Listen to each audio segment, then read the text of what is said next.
চট্টগ্রামে ভূমিকম্প ঝুঁকিতে 2,67,000 ভবন।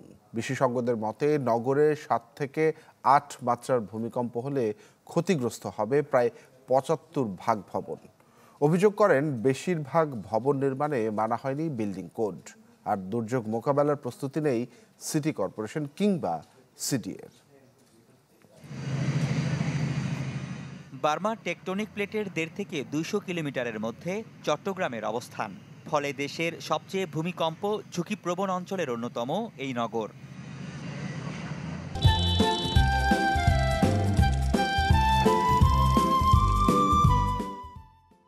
কয়েক বছর আগে সরকারি এক জরিপে উঠে এসেছে মহানগরের 3,82,000 ভবনের মধ্যে 2,67,000 রয়েছে ভূমিকম্প ঝুঁকিতে। বিশেষজ্ঞদের মতে চট্টগ্রামে 7 থেকে 8 মাত্রার ভূমিকম্প হলে প্রায় 75 ভাগ ভবন ক্ষতিগ্রস্ত হবে। রাতে ভূমিকম্প হলে প্রাণহানি হবে দ্বিগুণ। এই তিনটা জায়গা থেকে 7.5 থেকে 8.5 রেক্টার স্কেলের ভূমিকম্প সৃষ্টি হবে। 1762 সালে যে ভূমিকম্প হলো এর পরে আর কোনো ভূমিকম্প ওই এলাকাতে হয় নাই। আমরা এক্সপেক্ট করতেছি এই যে কোনো মুহূর্তে এই ভূমিকম্প ওখান থেকে সৃষ্টি হবে। 75% বিল্ডিং যদি ক্ষতিগ্রস্ত হয় তখন সেখানে প্রায় 2.5 থেকে 3 লক্ষ লোক মারা যাবে। রাতের বেলা যদি হয় তাইলে ম্যাক্সিমাম ক্যাজুয়ালিটি হবে।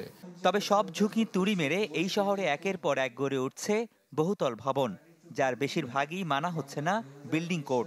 সিডিএর হিসাব অনুসারে নগরে বহুতল ভবনের সংখ্যা 13,672টি।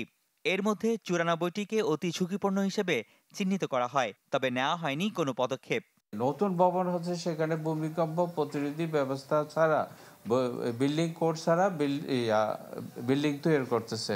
এখন স্ট্রাকচারাল ডিজাইন যদি অ্যাপ্রুভাল না দিই তাহলে সেই যে কোনোভাবে ডিজাইন করে 10 তলা বিল্ডিং করলো, আর আমরা এরকম ভূমিকম্প আসলো বিল্ডিং দুলতেছে, লোক মারা যাচ্ছে।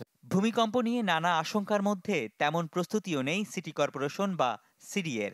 সংস্থা দুটির বক্তব্য না পেলেও ফায়ার সার্ভিস অবশ্য বলছে দুর্যোগ মোকাবেলায় তাদের প্রস্তুতি আছে, তবে ব্যাপক আকারে ভবন ধস হলে তা সামাল দেওয়া হবে কঠিন। যে এমন ডিজাস্টার যে ম্যাসিভ অবস্থার প্রেক্ষিতে আমাদের অবস্থা থেকে আমরা সর্বাত্মক সহযোগিতা করব। এখন যদি যে আমার ক্যাপাবিলিটির বাইরে যদি এমন কোনো কিছু হয় তাহলে অবশ্যই তো আমাদের উদ্ধার কার্যক্রম ব্যাহত হবে। 2016 সালের 13 এপ্রিল 6.99 মাত্রার ভূমিকম্পে নগরে 12টি ভবন হেলে পড়ে।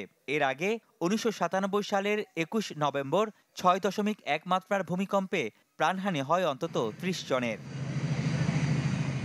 রনি দত্ত, চ্যানেল 24, চট্টগ্রাম।